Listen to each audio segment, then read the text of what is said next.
Poder sentar, meus amados. Para mim, está sendo um momento precioso poder desfrutar deste clima, né? Desta confraternização ao mesmo tempo,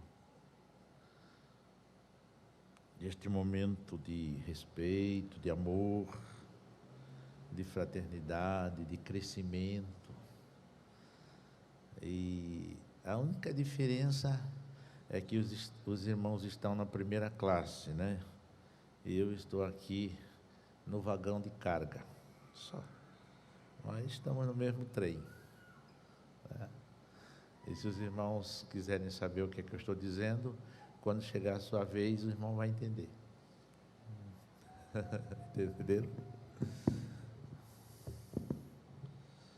É que sentar para ouvir é 1 milhão de vezes melhor do que subir para falar.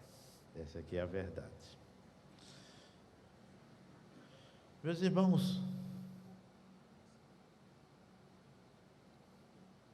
nós estávamos já com as barreiras quebradas, quando estávamos comunicando já este conceito, e o momento exigiu que nós parássemos, porque nesta terra tudo tem início e tem fim, as coisas boas e as coisas más, graças a Deus por isso. Mas hoje nós estamos lidando com coisas não somente boas, mas excelentes, né? Excelentes. E coube a mim tratar de uma matéria que eu chamaria de crítica, porque é um assunto que inquire, que cobra, não somente nos leva a refletir, como nos leva também a fazer uma medição das nossas necessidades. E se neste período que eu passar com os irmãos, eu conseguir inflamar alguém para buscar conhecimento, para buscar formação bíblico-teológica, eu me dou por satisfeito, tá? Porque, no fundo, essa matéria é provocante, é provocadora. Ela incita o ouvinte, no mínimo, a refletir sobre o que já possui, mas também provoca aquele que tem menos para buscar mais.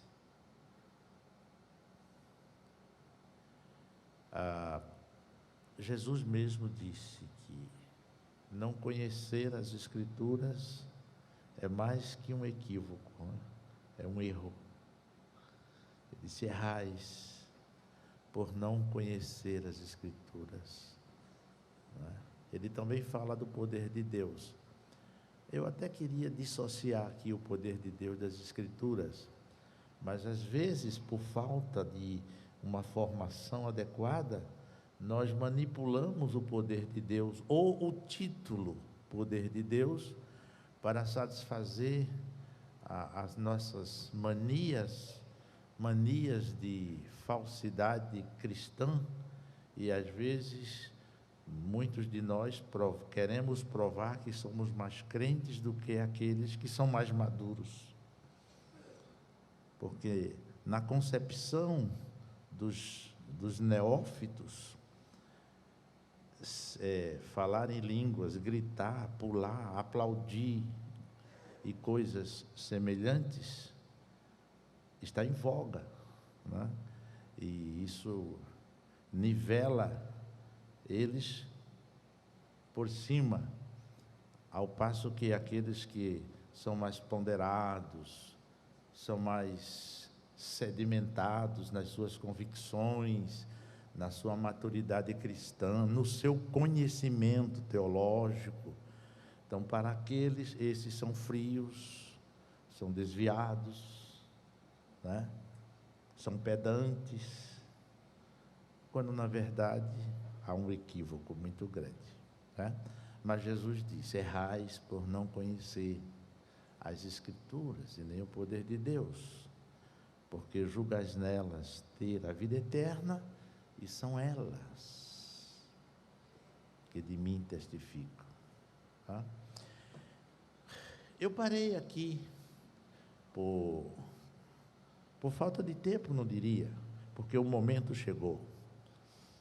E eu queria poder trabalhar pelo menos uns 5 minutos ainda nesse ponto crítico da nossa explanação, porque o conhecimento da palavra de Deus aqui faz a diferença na nossa maneira de viver, como diz o latino, nosso modus vivendi. Nós somos crentes, cristãos, servos, filhos de Deus, irmãos de Jesus. Temos por companheiro o Espírito Santo, e não é aquele que anda lado a lado, mas conosco. Ele faz parte do nosso ser. Só não me pergunte como, porque eu não sei lidar com essa anatomia, nem com esse fisiologismo, literalmente falando. Eu não sei explicar, e pode ser que algum teólogo aqui, na sua oportunidade, explique para a igreja, mas essa eu vou ficar lhe devendo. Na verdade, o que eu quero salientar aqui é que muitas pessoas se valem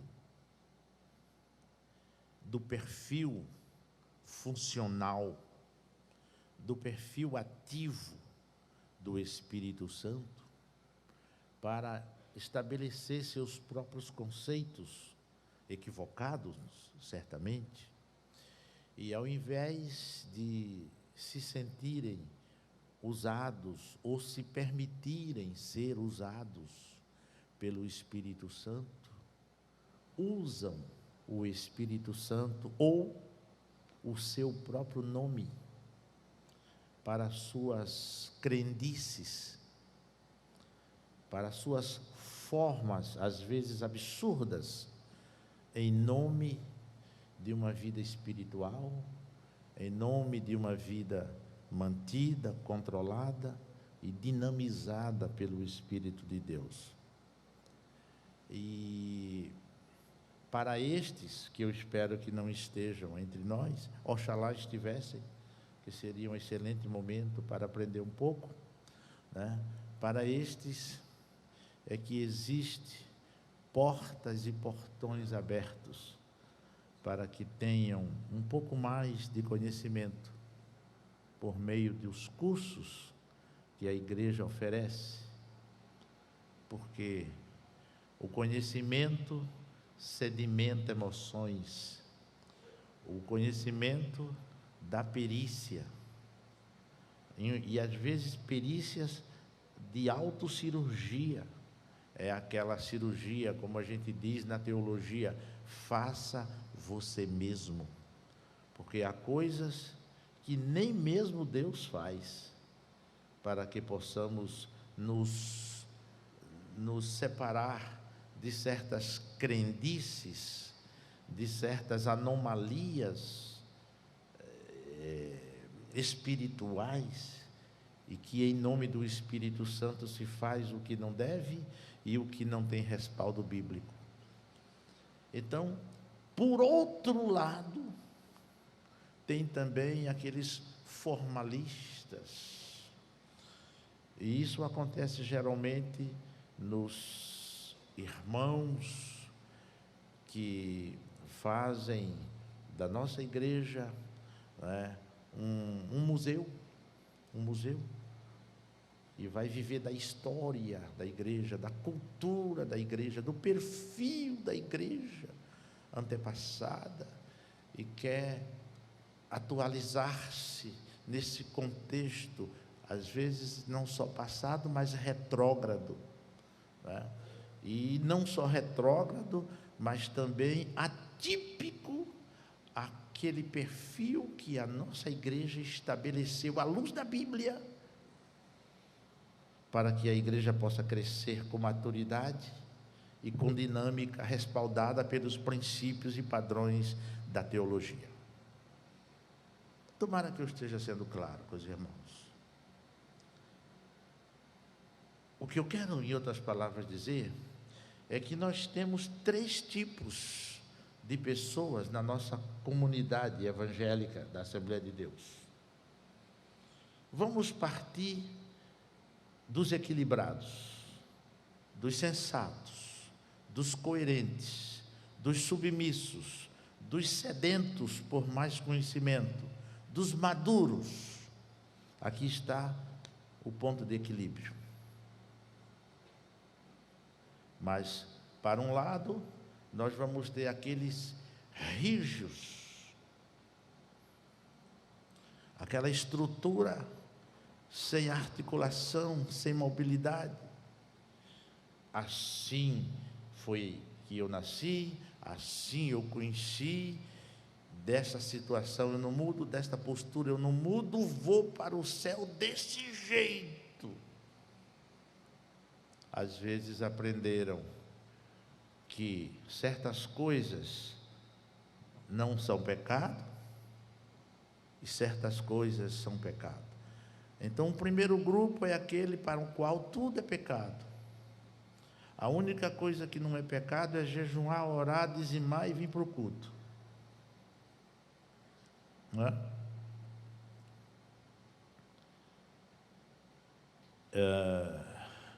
Talvez seja muito. Aqui só tem adultos, né? Eu era muito jovem, solteiro,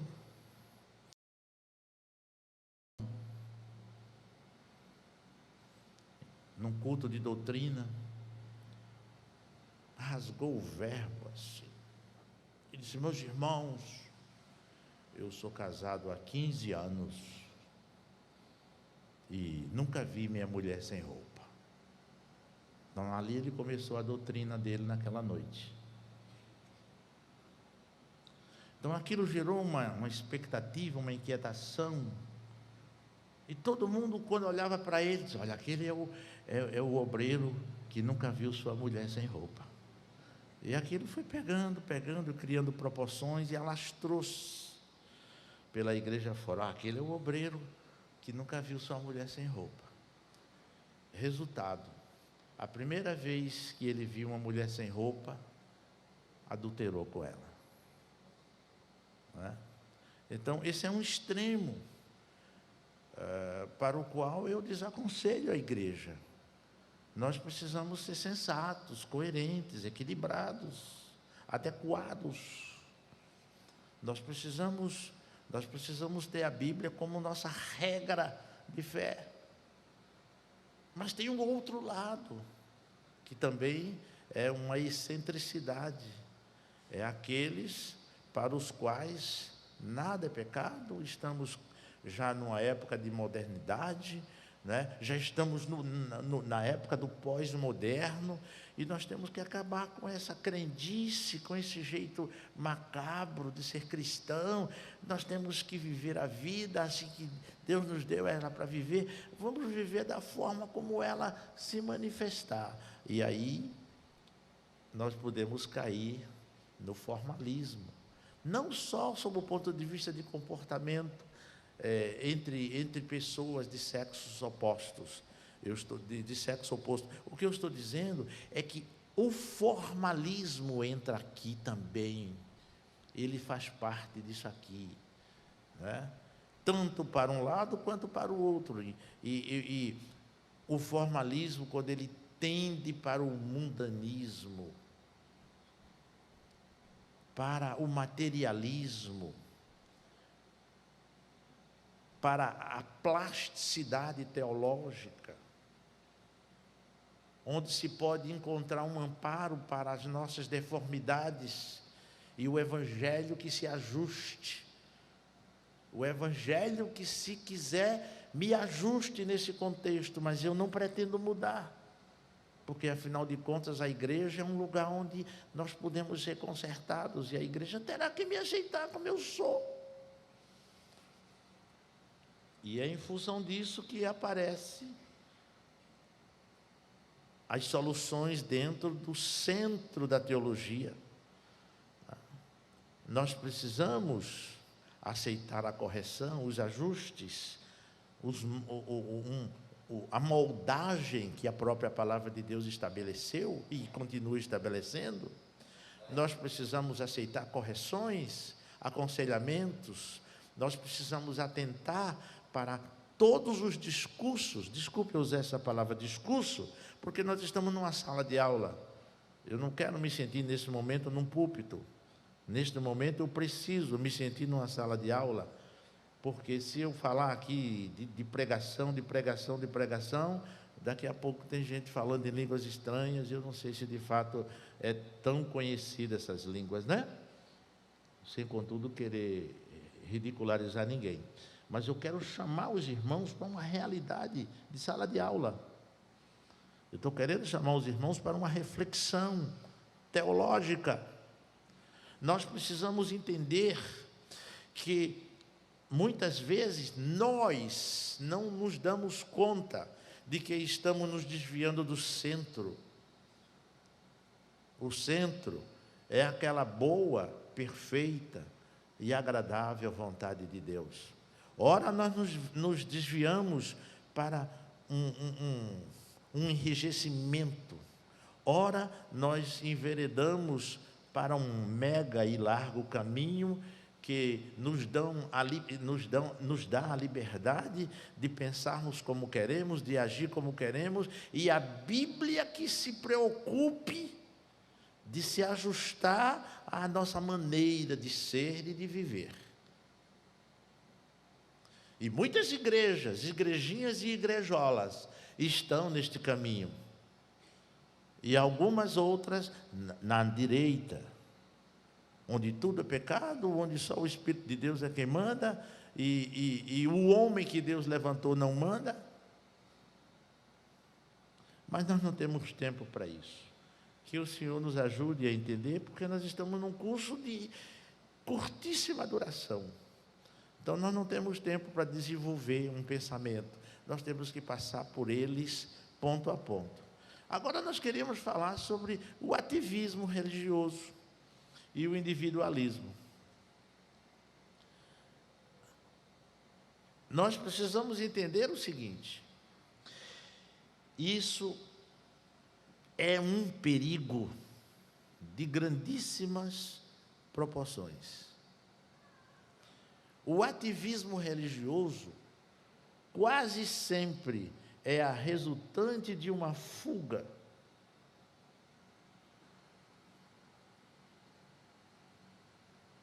É isso que eu estou dizendo.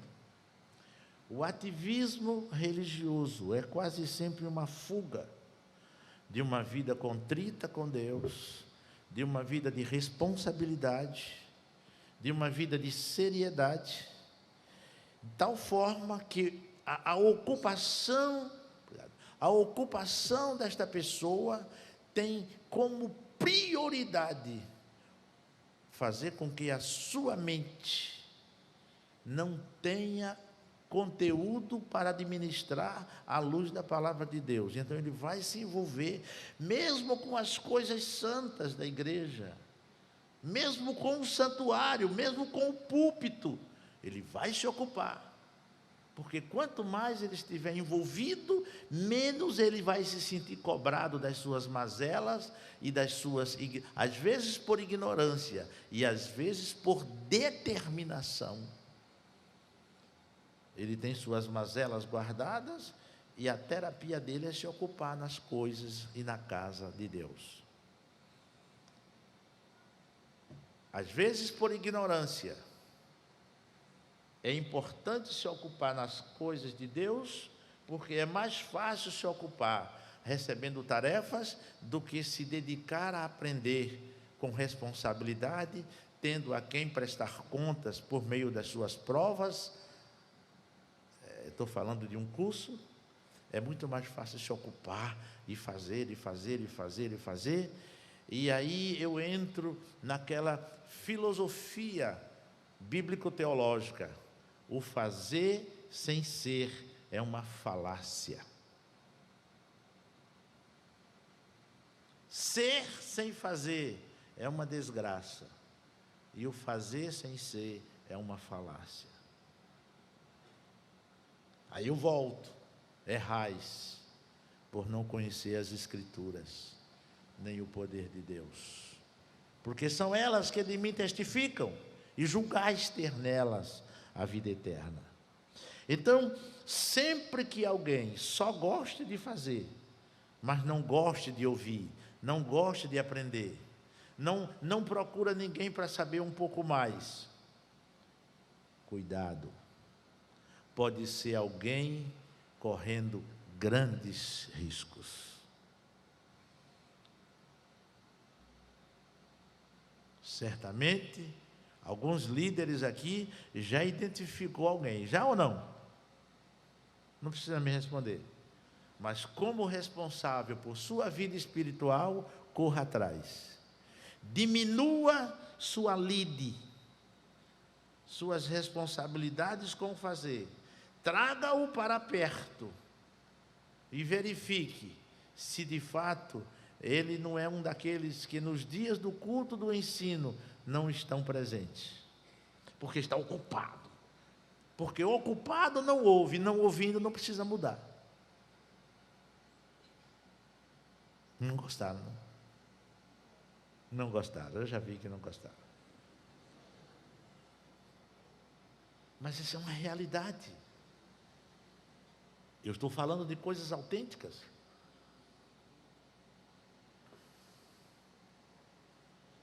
Eu estou falando de coisas autênticas. Pessoas que não gostam de orar, porque acham que já sabem tudo, já tem muitos anos de fé. Para que orar mais? Eu sei tudo. Tudo que eu tinha de conquistar, já conquistei. Não é? Então, os líderes de congregações deveriam conhecer seus obreiros nesta ótica, nesta perspectiva, por esta lente. Quantos dos seus obreiros não gostam de ouvir a palavra no culto do ensino? Quantos dos seus obreiros não gostam de estar no culto de oração? Vai fazendo um levantamento. Vai fazendo um levantamento. Quantos membros da igreja também não gostam disso? Mas é um ativista. Ah, então esse serve para diácono. Não serve coisa nenhuma. Não serve coisa nenhuma. Ele vai fazer sem ser a vida inteira. Porque ele percebeu que mesmo sem ser, ele foi condecorado com um espaço. O seu fazer agora já está oficializado pelo ministério. Contudo, sem ser. Esse é o chamado ativismo religioso.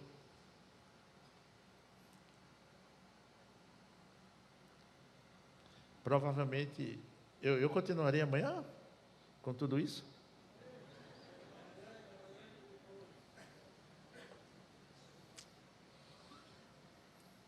Os irmãos entenderam?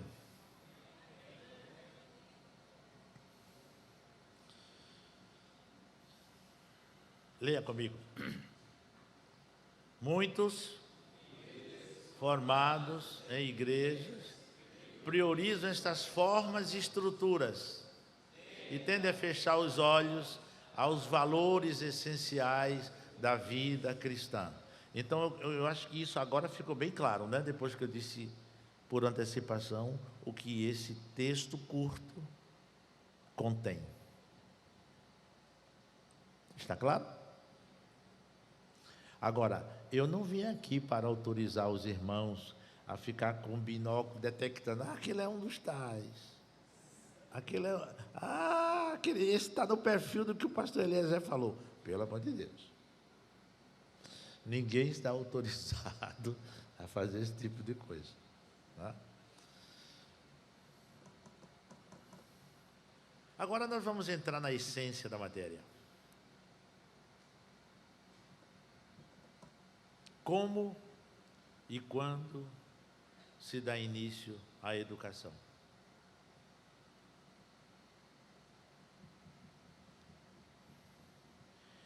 Eu gostaria de inicialmente lhes dizer que a educação cristã não começa na ETAD. Quais são os cursos aqui, irmão? De teologia? Sim. N. Infinitos cursos, né? Me dá uns 3 aí. Tem a faculdade teológica com bacharelado. Tem a EPOS. Tem o SECOM. Basta.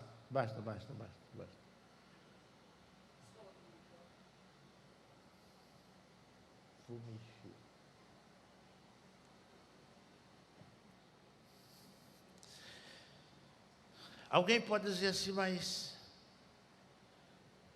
o que eu faço para fazer parte de uma estrutura onde se aprende, né? Primeira coisa que eu queria dizer para os irmãos, deixa eu ver se eu consigo. Aqui, está aqui. Dá para ler bem? Não, está muito pequeno, né? Eu desrespeitei a distância dos irmãos lá atrás. E, não, de fato, eu me equivoquei no tamanho dessa fonte. Alguém não está lendo bem lá atrás, né? Não estão lendo? Não. Desde que a criança nasce, aliás, desde que nasce, a criança necessita de informações para expandir os seus conceitos. No início da minha carreira, eu estava atendendo um pediatra, médico também é paciente, né? E eu estava atendendo já um médico, um professor da universidade, famoso, um francês, chamava-se Dr. Monastier, com quem fizemos uma boa amizade, enquanto tratávamos dele. E conversando e tal, sobre... Eu estava tratando exatamente desta concepção ensino-aprendizagem. Eu estava tratando com o mestre, e a gente já não estava ganhando nada, né? Claro, também não queria, mas estávamos tirando proveito um do outro, é chamado simbiose.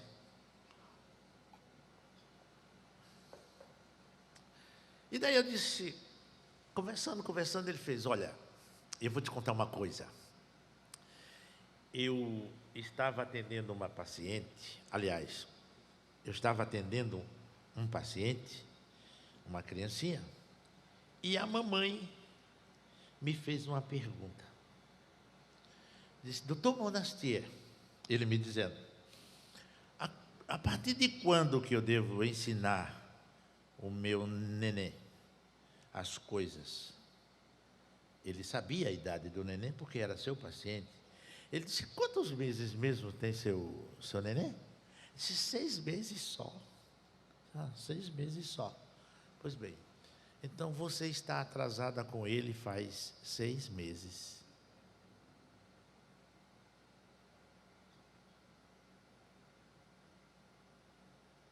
Alô, mamãe? Alô, papai? Entendeu o que eu falei? Então ele disse aqui, desde que nasce, a criança necessita de informações para expandir os seus conceitos. O nenê não sabe nada quando nasce. Ele sente diferenças, por exemplo, ele estava no útero. Depois ele se vê fora do útero, nesse universo novo, né? Ele já morava há 9 meses, num casulo, vamos chamar assim. Depois saiu, e de repente ele se vê num universo onde não tem paredes, e daí ele começa a querer se encostar em algo ou em alguém. E esse algo é alguém, que é a sua mãe. Por instinto, ele vai mamar. E ele começa agora a aprender, pela força do hábito, que quando está com fome, ele já tem onde buscar a sua nutrição, a sua sobrevivência. Por um ato involuntário, por diferença de pressão, os pulmões inflam e se esvaziam. E não vou dar aqui uma aula de fisiologia, mas isso é o suficiente para os irmãos entenderem o que eu vou dizer. Só que ele nasce com olfato, nasce com visão, nasce com audição, nasce com tato, falei?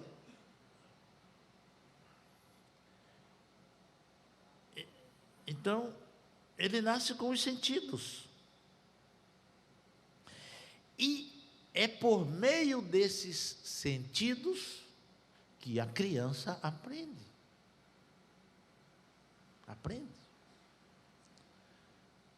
Falar de Papai do Céu para um nenê que nasceu ontem tem sentido? Não tem não. Deixa ele crescer, deixa ele quebrar bastante coisa em casa, para depois a gente perceber que ele já sabe o que quer. Mas ele precisa aprender a quebrar, ele precisa aprender a dominar os pais, ele precisa ser desordeiro no lar, para depois começar a aprender que Jesus existe, que há um Deus no céu que nos ama. O que é isso? Alguma coisa está errada?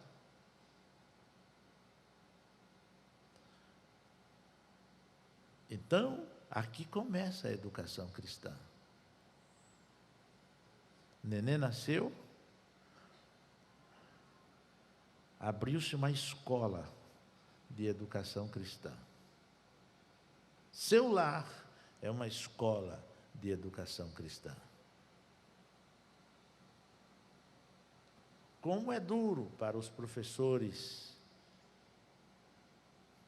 começar do zero com uma criança na escola dominical, com 6, 7, 8 anos de idade.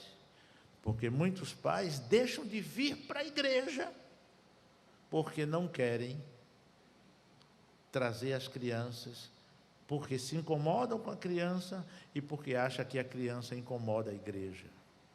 Não é? Mas há também o outro lado, sobre o qual eu queria falar um pouco. Não sei se vamos ter tanto tempo assim. Mas primeiro eu podia dizer o seguinte: é real, é autêntico, é científico. Se há aqui algum psicólogo, quer seja do sexo masculino ou feminino, que me diga que eu não estou inventando.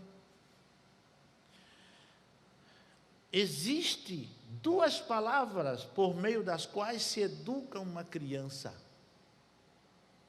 ainda de colo ou recém-nascido. São as palavras sim e as palavras não.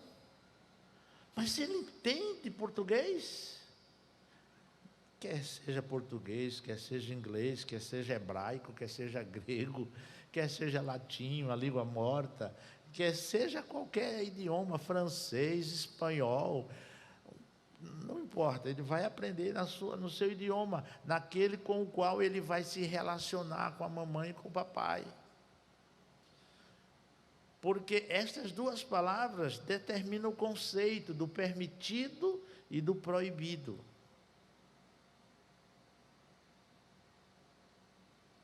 Contanto que estas duas palavras sejam usadas adequadamente em relação ao tempo, em relação às circunstâncias. Quando eu falo do tempo, eu estou falando do momento. Momento, circunstâncias, entonação e manifestação facial. Eu não vou precisar dizer mais nada aqui, porque eu não estou aqui dando uma aula de pré-natal para as mães, nem para os pais, na área do ensino, e nem muito menos aqui dando um curso de formação para os professores desta faixa etária. Mas também estou dando uma contribuição, se os senhores não me julgarem assintoso em poder estar falando e chovendo no molhado. Mas por que eu estou dizendo isso? É porque o culto doméstico precisa ser trazido para o lar, assim que a criança nasce. Quer dizer, não é assim que a criança nasce, mas assim que a criança nasce, ela precisa estar no culto doméstico. Ela precisa ouvir os hinos. Agora, é claro, não vai se cantar com um bebê recém-nascido no campo: os guerreiros se preparam para a grande luta. Não. Tem hinos adequados, né? Mas eles precisam começar a ouvir, a estar num clima de adoração. E o bebê vai formando os seus conceitos. Mas aquilo que diretamente lhe alcança é o sim e o não. No primeiro momento, no primeiro mês, no segundo mês, no terceiro mês, a criança vai assimilar muito pouco. Mas quando ele passar para a fase dos 6 meses, aí dá-se início à expansão da capacidade da assimilação dos conceitos. E é nesse momento que aquilo que já foi dito, e insistentemente dito, e colocado, e falado, e cantado, e gesticulado, aí sim, a terra está fértil para, ao mesmo tempo que esta expansão ocorre, a assimilação também ocorre, claro que nos níveis compatíveis com a faixa etária do neném. Talvez eu esteja chovendo no molhado para os irmãos, mas faz parte do ofício do meu trabalho aqui, né? Porque só amanhã é que nós vamos entrar numa demanda um pouco mais avançada, né? Tá certo? Posso continuar nesse nível de informação?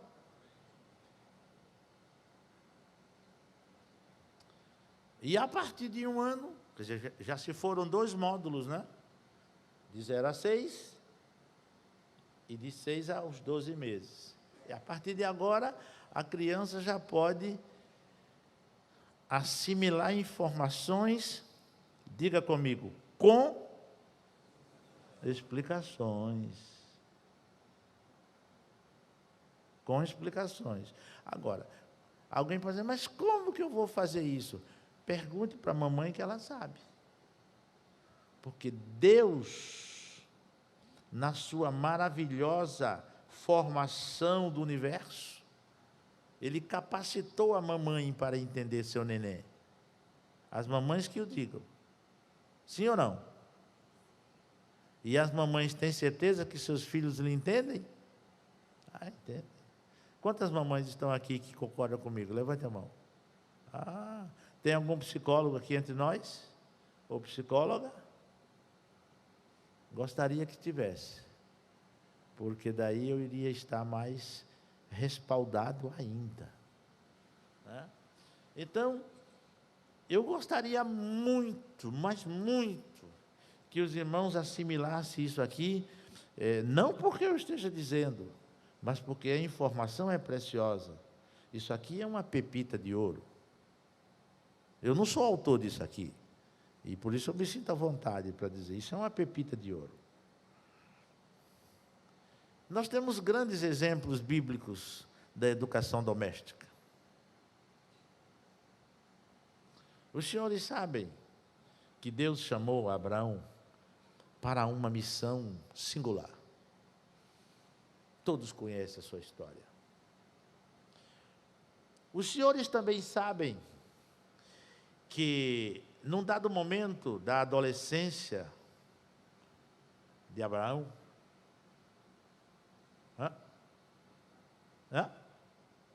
de Abraão? Quem foi que falou Isaac?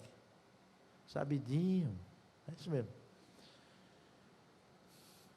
Deus fala com o pai. Abraão, seja aqui, Senhor.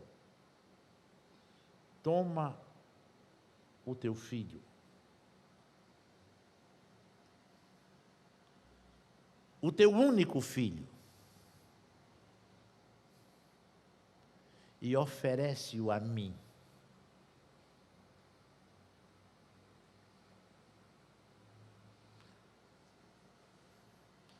Claro que eu não vou aqui estabelecer um sermão, nem um estudo bíblico, particularmente a respeito desta relação formativa entre Abraão e seu filho Isaque.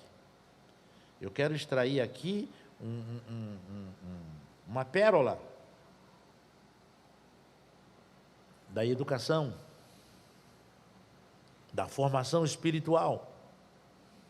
E aquele adolescente vai com o pai de madrugada. Eu vou usar uma palavra ainda que fora de tempo em relação à idade do Isaque, mas Abraão desmamou Isaque e levou consigo de madrugada. A Bíblia não diz se o pai e o filho se despediram da mãe. A verdade é que saíram com os seus servos para um lugar que Deus havia de mostrar.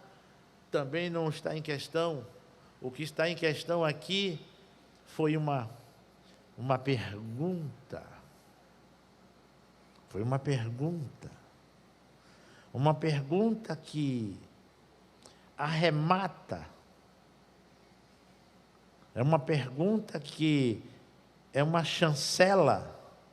É uma pergunta que autentica. É uma pergunta que responsabiliza. É uma pergunta que se reveste de uma competência singular, de um modelo para os pais modernos, para os pais cristãos modernos.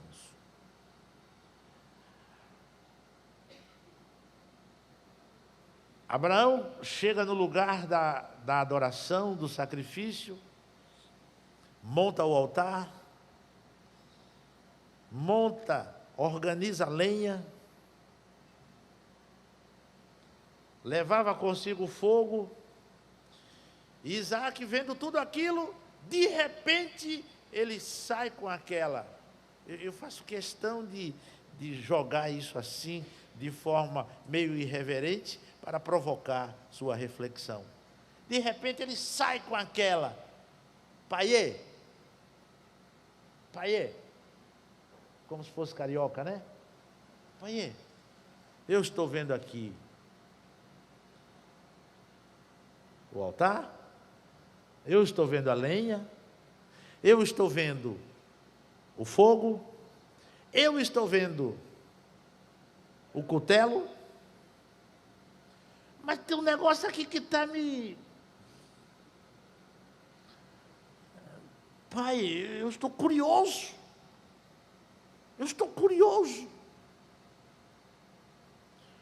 Onde está o sacrifício para o holocausto? Irmãos, isso é maravilhoso. Isso é maravilhoso. Uma adolescente conhecer princípios de sacrifício.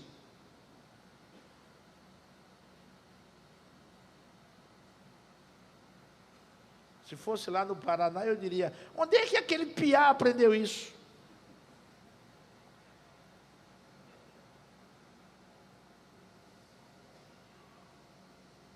Vale a pena refletir sobre isso? Vale a pena refletir sobre essa questão? Onde é que aquele piá aprendeu? Quem disse para ele que para se adorar a Deus precisava de um animal? A que conclusão os irmãos chegam? Claro, todos sabem, eu só queria que um se manifestasse. A que conclusão nós queremos chegar?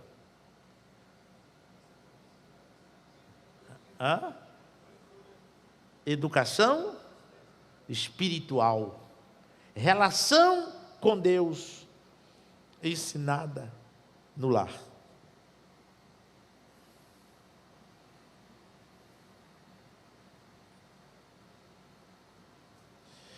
Eu vou me sentir um tanto constrangido, mas eu também, por outro lado, estou me sentindo orientado por Deus para lhes dar um testemunho. Eu não quero ser cansativo. Esta é minha filha primeira. Fique em pé, minha filha, por favor. Fique em pé. Em pé mesmo. Não fica mais do que isso. Tá? Essa é minha filha. Para a glória de Deus, uma teóloga. E, entre outros que ficaram. E ela, como a primeira, não podia ser uma testemunha melhor para estar aqui ouvindo o que eu estou dizendo. O seu pai chegava em casa, por força do hábito, para agradecer o que Deus fez naquele dia, no meu trabalho. Mas o que significa dizer isso? Eu sempre vivi na dependência de Deus. Deus nunca me deu nada mais e nada menos do que o que nós precisávamos. E eu chegava em casa, agradecia com a família o que Deus fez naquele dia. E já no mesmo momento do agradecimento, tinha as petições para o dia seguinte. E aí chegava ele, ela ou qualquer um dos outros: pai, e para amanhã? Aí a pergunta era a seguinte: de quantos pacientes particulares você precisa? Aí eu dizia, dependendo daquilo que eu tinha para fazer, eu dizia 8. Tá bom, pai. Pai, eu te peço, nós te pedimos, mande 8 pacientes particulares amanhã. Quando era de noite eu chegava: pai, quantos pacientes particulares Deus te deu? Eu digo 8, minha filha. 8, meus filhos. Iríamos agradecer. Aí tinha outro dia: pai, e amanhã você precisa de quanto? Olha, amanhã o pai precisa de 6. Eu precisava ser honesto comigo mesmo. E eu também não podia abusar da fé, porque eu sabia que quando eu precisasse de mais, Deus mandava mais. Naquele dia eu voltava: quantos, pai? 6, meus filhos. Era assim ou não era? Era assim ou não era? Tinha outro dia que eu chegava: pai, e amanhã? De quantos você precisa? Eu fazia todas as minhas contas e tal. Digo: olha, amanhã o pai precisa de 12. E eu dizia: meu Deus, não frustre os meus filhos, porque eles precisam te conhecer com precisão. Não mande nem 11, nem 13, Senhor, mande 12. Aí eu chegava em casa: pai, como foi o dia? Digo: foi maravilhoso. Quantos pacientes particulares Deus mandou? Digo: 12, meus filhos. Vamos orar. Era assim ou não era? Então, queridos, foi nessa dimensão que eu eduquei os meus filhos, conhecendo Deus como Jeová Jiré. Mas não só como Jeová Jiré, como Jeová Rafá, como Jeová Nissi, como Jeová Sebaô. De maneira que eles cresceram nesse clima de relação com Deus, de um amigo da família, de alguém, e esse alguém único, que nos entende, que nos conhece, que nos protege, que nos ensina, que nos ama, que nos guarda do perigo, que nos garante vida eterna com Ele na glória, e uma manutenção de qualidade de vida nesta terra. Mas eu não estou falando de qualidade de vida socioeconômica, não. Eu estou falando de uma qualidade de vida, principalmente na dimensão relacional com Ele. Com Ele. Então, quando eu leio isso aqui, Isaac, quantos minutos eu tenho? Já foi, né? Já foi. Quando eu leio isso aqui, o que é que eu observo? É que a educação e o culto doméstico no lar faz tempo que existe. Não é invenção, não é coisa moderna, é coisa dos nossos ancestrais. E que não pode morrer. A educação cristã não começa quando alguém admite que precisa fazer alguma coisa, senão vai dizer o que não deve no púlpito, não. A educação cristã começa no lar, em casa. Em casa. Eu queria fechar mostrando Moisés. Posso usar uns 3 minutinhos para fechar? Põe esse slide aqui. Moisés, até mais porque não está na sua pele, né, meu irmão?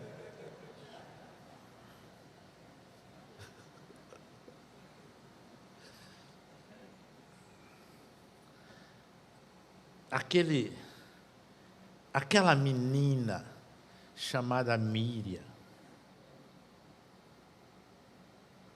Aquela menina chamada Míriam, irmã de Moisés, assistiu, eu chamaria de o espetáculo da fé.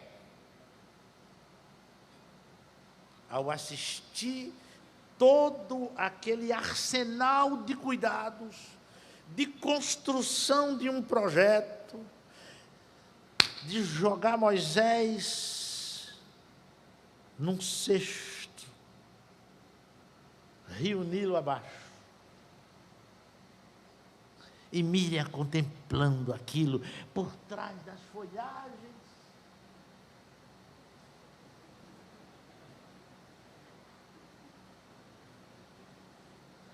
Só a eternidade vai nos dizer se ela quiser conversar conosco sobre o assunto.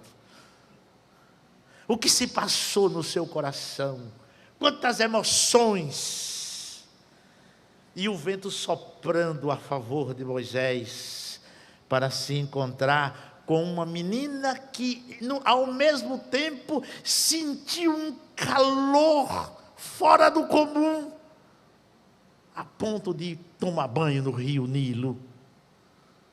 E na hora que ela vai tomar banho no rio Nilo, o vento começa a soprar, trazendo Moisés para frente dela. E ela ainda acha Moisés bonito. Eu nunca vi neném tão bonito assim, porque neném sempre tem algumas deformidades provisórias, né? Até se ajustar tudo anatomicamente. Mas que menino tão lindo!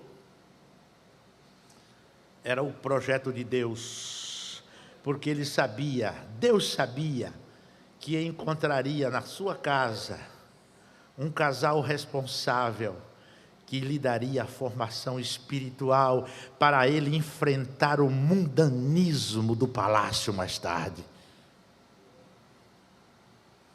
A minha pergunta é: o que Deus lhe deu, o filho que Deus lhe deu, a filha que Deus lhe deu, para que o fez? Nós não sabemos. Prepare-o para o que Deus quer.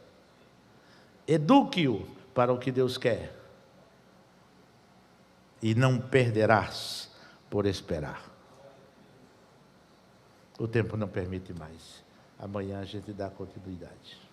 Se bem que amanhã eu queria falar sobre a educação mais institucionalizada e tal, mas se o tempo permitir, a gente faz as duas coisas. Que Deus abençoe os irmãos.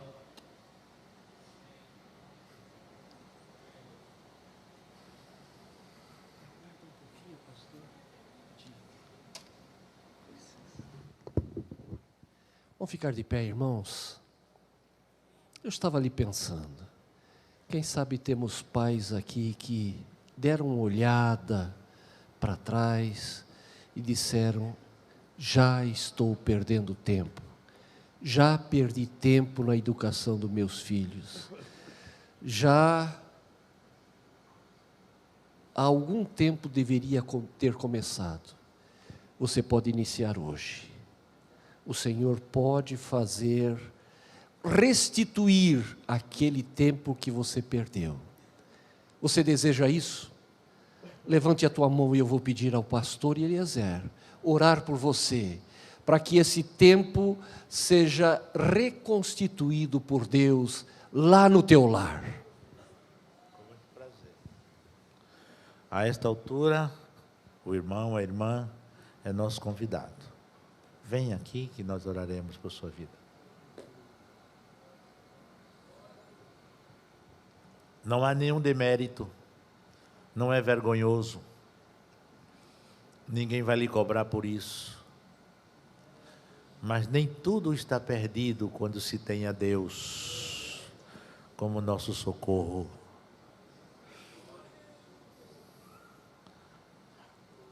As penitenciárias estão cheias de Moisés, de Isaac, de Elias, de Jeremias, de Isaías. Já perceberam isso? Já perceberam? Muitos filhos.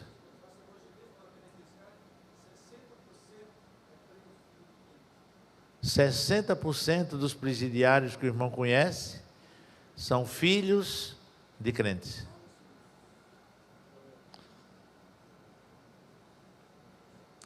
Pode vir mais para frente, por favor. Venham mais, venham mais, venham mais. Venham mais para frente para ficar mais fácil para aqueles que eventualmente queiram vir. Em seu lugar, eu não perderia esta oportunidade.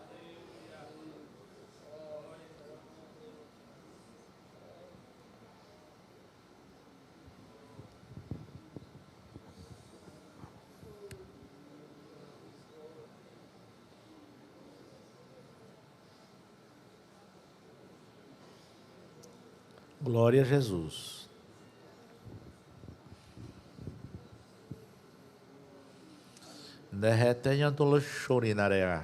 Glória a Deus.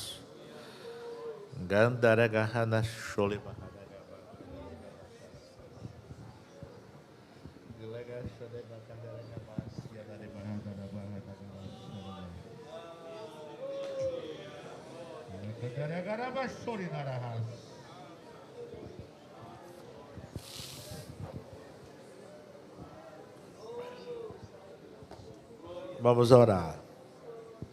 Maravilhoso Deus e Pai que está nos céus, Deus de Abraão, Deus de Isaac, Deus de Israel, estamos na Tua presença nesta noite, neste santo lugar, com muita humildade, com muito temor, Senhor, ministrei a Tua palavra, me dirigi aos Teus filhos, este público sábio, este público santo, este público especial, que o Senhor considera um povo zeloso e de boas obras. Eu quero rogar, Senhor, eu quero Te rogar, eu quero Te suplicar, uma bênção que contemple a todos aqui nesta noite, particularmente neste momento, aqueles que estão aqui na frente, na condição de pais, que certamente foram alcançados por Tua palavra e talvez responsabilizados por fazer mais e melhor pelos seus filhos nos lares.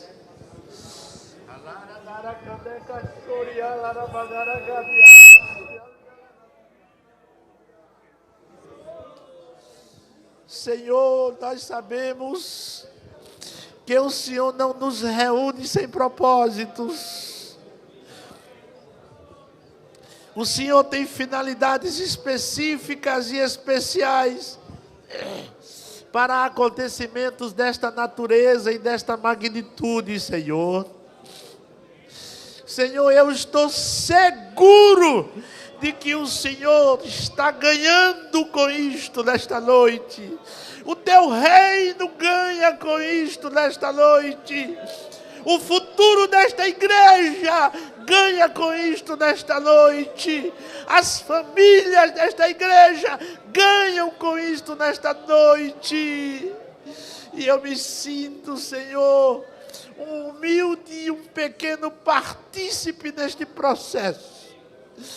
Senhor, eu levanto a minha mão e quero impetrar uma bênção para os pais aqui presentes neste lugar, Senhor. Aleluia. Que a minha mão, Senhor, seja a representação legítima da tua mão. Neste momento, Senhor, abençoa, Senhor, estes pais. Senhor, qualifica-os como mestres, mesmo na condição de pais, mas que sejam mestres, preparando seus filhos para o mundo de amanhã. Guarda-os do mal e ajuda-os a serem instrumentos especiais para representar o teu reino em meio às trevas. Que cresçam imunes do pecado, comprometidos com a tua palavra, conhecendo a tua palavra. Que estas famílias não permitam que os seus filhos cresçam procurando Mateus no Velho Testamento e vice-versa, Senhor. Ajude estas famílias, responsabilize estes homens e mulheres para dar o seu melhor para os seus filhos. Esta é a nossa oração. Darei com ele fica lá na base.